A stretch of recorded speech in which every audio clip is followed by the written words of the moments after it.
In today's video, I'm going to pull out the good old Hornady reloading handbook. I'm going to talk about 5 cartridges, and these 5 cartridges are what I believe to be Weatherby's most efficient cartridges. Now, I know what you're thinking. Weatherby and efficient don't really go together. It's really an oxymoron. But there are a handful of efficient Weatherby cartridges, and that's what we're going to discuss in today's video.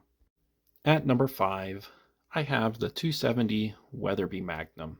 Now, I put this at number 5 because I don't think it's extremely efficient by any means, but I think it's doing exactly what it should be doing. So it's not too overbore, and it has a very good advantage over the classic 270 Winchester. Now let me show you what the 270 Weatherby case looks like up against the 270 Winchester. Now you'll have to forgive me, I don't have a 270 Weatherby, but I have a 257 Weatherby, which is the exact same case. So basically the case is a bit wider. And so what kind of advantages do you have with the 270 Weatherby? Let's go ahead and look at the velocities. Let's just look at the 130 grain. It's one of the most popular bullets for 270 Winchester and 270 Weatherby. Now, as you know, a 270 Winchester, when hand loading it, you can get it 3100, maybe 3150. So what kind of velocities do you get with the 270 Weatherby? Well over 3400 feet per second, almost 35. So this has at least a 300 feet per second advantage. And any reservations about the 270 being enough of a cartridge? Well, you don't need to worry about that with the 270 Weatherby Magnum. So I put it at number 5. It's not the most efficient, but it's doing exactly what it should with the size of its case. At number 4 is one of my personal favorites, the 340 Weatherby Magnum. Now, why is this one efficient? Well, I recently did a comparison between the 340 Weatherby and the 338 Lapua Magnum, and 340 Weatherby really can stay with a 338 Lapua, which has over 10 more grains of case capacity. It's pretty awesome what the 340 Weatherby is. You know, it's just a necked up 300 Weatherby, and it's a whole lot more efficient than a 300 Weatherby. So let's go ahead and look at the velocities. A 200 grain going 3200, a 225 going 3000 feet per second, and the 250 grain going at least 2900. Now again, when you look in other books, you could actually get a little bit more, but basically the 340 Weatherby is within 20 to 50 feet per second of a 338 Lapua. And my last point is, well, it has a very sizable advantage over the standard, the 338 Winchester Magnum. So here's what the 340 Weatherby looks like up against it, and it gets the advantage you should be able to get with how much bigger this case is. So you're going to at least get 200 feet per second more than the 338 Winchester Magnum. So it's just an all-around awesome big game cartridge that, well, takes advantage of this very big case. On to number 3. To give you kind of a hint at what it is, I've left out the 338 Winchester Magnum on the table. Weatherby's most recent cartridge that really competes with the 338 Winchester Magnum and really actually matches the performance in a smaller package. Number 3 is the 338 Weatherby RPM. So what is the 338 Weatherby RPM? Well, the parent case is the 6.5 Weatherby RPM, and that cartridge is based off a lengthened 284 Winchester. So it's been lengthened to a little over 2.5 inches, so about the same length as a 30-06, but it's going to have a bit wider case than a 30-06. It's kind of right in between the case width of a 30-06 and a 338 Winchester Magnum. So the performance is a bit better than the 338-06. And really with the Weatherby ammo, and especially if you hand load it, you're basically going to be able to get the performance of a 338 Winchester Magnum in a smaller case. Let me show you.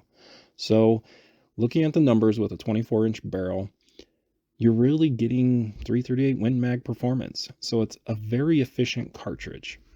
Coming in at number 2 is the very underrated 7mm Weatherby Magnum. It's really hard for me not to put this at number 1, but next you'll see why I put it at number 2. Anyway, the 7mm Weatherby.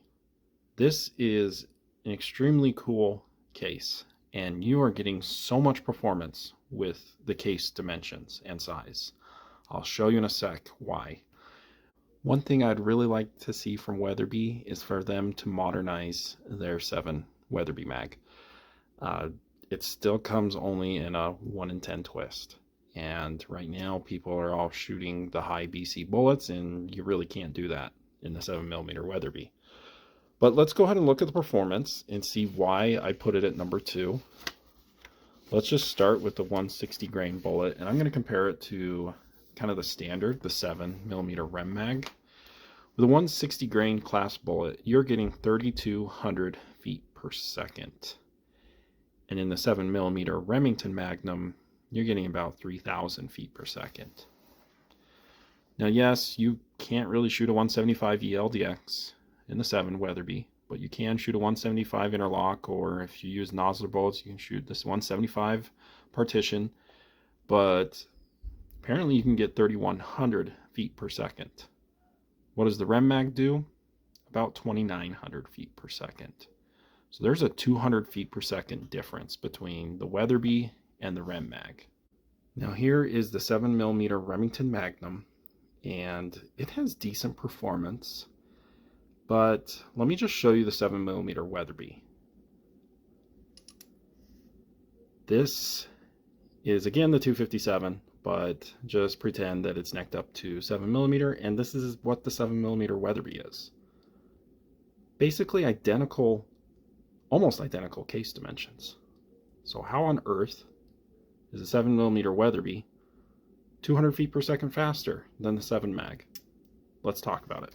The first reason is the 7mm Weatherby has a bit higher pressure, max pressure. So the max pressure for the 7mm Weatherby is 65,000 psi, while the 7mm Remington Magnum is a bit lower. Reason number 2, let's look at dimensions a little bit closer compared to the 7mm Remington mag. So here is the Rem mag, and then as you can see, the shoulder, they're just almost identical. So what's the big difference with this? Well, the neck's a bit longer. So reason number 2 is bullets do not eke into the Weatherby's case capacity as bad as the Rem mag. So you're going to be able to put a little bit more powder in the 7mm Weatherby because it has a longer neck. The last reason, which kind of is a combination of my first 2 reasons, is the Weatherby Freebore. Weatherby cartridges are known to having a lot of freebore compared to the other cartridges.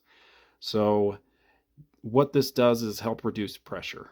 And since the Weatherby already has a higher pressure than the Rem mag, yeah, so you're going to be able to go a bit faster.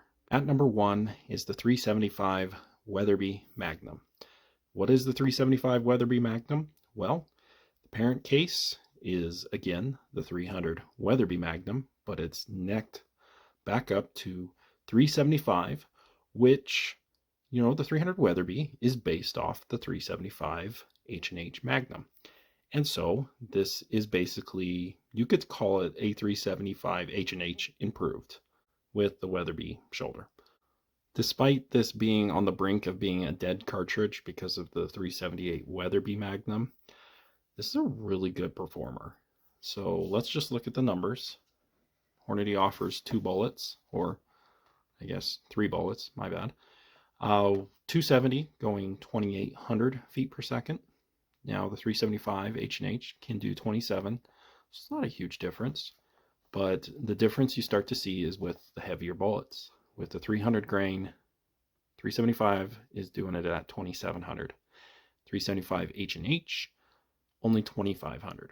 So a 200 feet per second advantage with basically an identical case length. The difference is the, well, the shoulder is blown out and you have a bit more case capacity. So I put the 375 Weatherby at number 1. It's extremely efficient. You're getting really good velocities with a 300 grain bullet going 2,700 feet per second. And there's not a whole lot more efficient magnums than the 375 Weatherby.